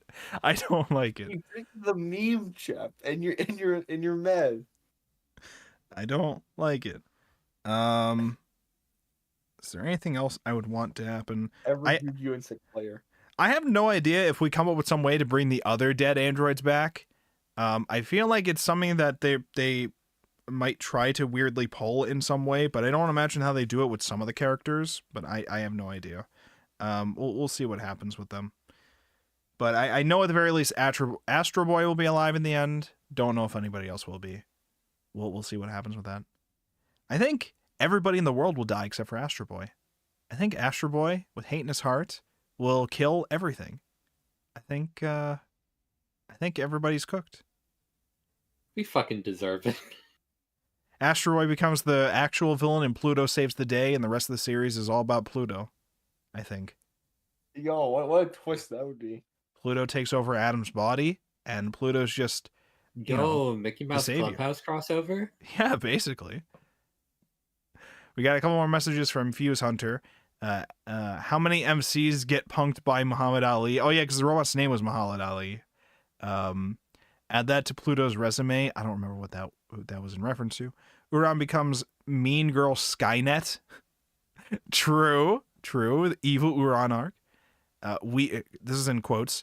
We backed them up in this secret database. Just need Pluto dead first, and then we can bring them all back. All the androids, we can bring them back easily. I didn't know if it was something like that. Yeah, I mean, probably something like that. we have Gassite's chip, so I don't know how much you can bring him back with that. I don't know if you can at all, but it might be something like that. Oh, we do have to also factor in, I've completely forgotten to factor them in, the totally not the United States of America is scheming things. That evil teddy bear is up to no good, and we don't know what role they're gonna play in the end of the final fights with this, or if they will live to shadow puppeteer other shit another day. Well, we'll find out. We'll find out. The evil teddy bear just monologuing to the camera is so funny. Yeah, I know. It's very good. Oh, all right. Any other memes, dreams, notes, other things, comments, concerns? I we got a wanna good bring one. up? I What got do a you good one got? for you. What do you got? It's like Ken was saying, not my problem. Oh, wait, when was this? There was him. What was he saying this in response to? I don't remember. I'm trying to remember because I think it was like really funny. The thing he was saying in response to. It was like, what do I we? think What do Astro we... Boy's dead. You got to fix or Oh, something like that. yeah, it was Ochanomizu trying to talk to Temba, being like, please, we got to do something about, Adam. He's not, we're not sure if he's dead. We can sort of see signs of life or whatever, but, he's trying to say Adam's dead. And he's like, but we could do something. He's like, not my problem. That's not my problem. Okay. Adam's dead. We're moving on from that. It's just not his problem. What was that? Was it Azumanga Daioh that had a little bit like that too, where they were like talking about something and one of the characters is like, that is not my fucking problem. I think it was Azumanga Daioh that had one of those bits with like one of the older teachers. So one of the kids brings up something. Yeah, He's like, not yeah. my problem. I don't. I remember the Sounds like Yukari. Yeah, it does. Yeah, Yukari said it like about air conditioning. Oh, okay. I love that one. All right. Any other comments, concerns, theories, memes, dreams, amidst? You weren't able to make a prediction. Is there any final things you want to say before we get into the final volumes? I make a lot of jokes, but I do genuinely like kind of also agree with like just how wild of a meta prediction it is for this to exist, especially at the time it did. Yeah. And despite like the years it's been done, like it was done like in 2009. 2009. Oh my god. All the way, yeah, because it was like it started in 04. Yep. 04, 05, and then so it's just like, yeah, I do think about this manga a lot, and like for me it's just like what stays with me the most is just everything to do with I think the following volumes we're going to be going through, so I'm really excited. Interesting. All right. Anything from anybody else before we Wait. wrap I this up? found the context, and it's even funnier. Okay, what's the context? Let's see it. I sent it to the chat. Okay. I'll post it. I'll show it on stream. We'll read this off here real quick. Hold up. Oh. Let's never heard of him. That can't be possible. Dr. Goji, the man who created the Persian's army of robots. Oh yeah, we didn't even really talk about Dr. Goji. It was supposed to be like, this is supposed to be the Minister of Science, and apparently nobody fucking knows this guy. But I guess it's supposed to be like a folk story that they have over there. What was it? Like it looked like a merchant was just trying to tell them something related to Goji. It was like a saying about like something that comes down, gives them information, dies or whatever. Was that what it was? I don't remember. I didn't know if it was like a Prometheus kind of thing. And the only reason it was created in the first place was because your artificial intelligence was leaked to Persia. Not my problem. It's fine. My AI isn't necessary to make an army of robots. Okay. He's just like, I just do my science, okay? I'm just good at it. People use it for war. I didn't use it for war. That's not my problem. Look, I know you're all worried about the war. You're worried about robots. You're worried about the well-beings. I got that shit down, okay? But if you have any questions about my creations, nana boo boo, stick your head in doo-doo. I understand all the 6 billion people in the world somehow. I understand That's them. too bad. I understand them all. But I don't fucking care. Moving on. So, all right. That's the correct answer to that question. It's Anything- not extreme emotion, not caring. It's apathy. Anything else before we wrap this up for this week? Or that extreme emotion. I personally hope the teddy bear didn't choose to be represented as a teddy bear. It just doesn't have hands, and the person handling it unilaterally decided it would be a teddy bear. My assumption with those is that the voice is actually coming from the massive robot structure in the room that was like behind it in that one scene, and we're just Yeah. only shown the teddy bear, and that's what that is, And- right? But like whatever human handler it has, because it clearly just doesn't have, Oh. a normal body. Yeah, Just like, yeah. you know what, I'm gonna represent you with a teddy bear wherever you are. Oh, okay, okay. He just has it Maybe it's like everywhere. a TED situation. Maybe it came alive from a child's wish. Maybe it could be. That's one terrible child then. You telling me? What the hell? You telling me that thing lives in New England? Is that what you're telling me? Look, what young boy hasn't decided they want to be a shadow government? I mean, Me? I think most of them. Yeah, think bigger. Yeah, dream bigger. we all have dreams. I don't know what to tell you. I understood that reference. Unless you're counted. Then you I've have no never had a dreams. dream in my life. Oh, well. Now, can a Reploid be friend zone? I think. Yes, of course. According to Mega Man ZX, yes. That's interesting. So it's like if they have enough autonomy, you can catfish them, and then they would feel. Man, I got to think about the Reploid thing, and it's like how far does that autonomy go, where you're committing a crime? I think that's what Pluto also kind of goes over. So it's always interesting to kind of look through that, Damn. All right. Okay, well, thank you so much, everybody, for coming to another exciting week of the Anime Book Club. Next week, we'll be discussing volumes 7 and 8, the end of Pluto. We're going to be all done with Pluto. What is going to happen? Will Gasite ever go on the trip to Japan? Well, it's going to be pretty hard to fucking do that now, but his wife is in there. So his wife's already in Japan. In a way, he already went on the trip. In a way, maybe, perhaps. So, will Pluto be defeated? Will Astro Boy come back? Can we find peace? Can we end this cycle of revenge and violence for good? Will a field of flowers bloom in the deserts of Persia? Will they ever finish redesigning the police car? All these questions and more next week in the finale. If you are interested in hearing these discussions live, you can check us out at YouTube, Twitch, and Kick all at the same time. Thursday nights at 9 o'clock Eastern Time. You can find links to all these things at wolfborg.com. And if you want to be a part of the book club, either indirectly by just talking with us and memeing with us in the text chats, or joining these discussions live every week, you can join us at discord.wolfborg.com. Join the Discord server and grab the Anime Book Club role if you are interested. We are also going to be starting the Azumanga Daioh Anime Watch Party this weekend, Saturday. We were planning to start last week, but several things had come up from several of us who could not make it anyways. One of which was an awkward thing where Ari had to go to a Super Bowl party the day before the Super Bowl. They were all very confused at why the fuck it was happening the day before the Super Bowl. Wild. I was just to be like, who the fuck has it the day before? What the fuck are you guys gonna do on the day of the So Super it's not Bowl? a Super Bowl. So that was the thing. But yeah, so if you are somebody who is interested in joining the Azumanga Daioh Watch Party, we'll be doing that on Saturday. You can check the schedule for all the times. And I forget, did I say 6 or 8 for that time? Let me check my schedule here. I think I said 6 o'clock. So that's when we'll start it. So we'll start at around 6 o'clock on Saturday. So if you are interested in that, join the Discord, discord.wolfborg.com, and we'll watch that together. And we'll see you all next week for Anime Book Club. Let's see if there's anybody to raid. Is anybody out there? Who is out there? Let us see. There's nobody.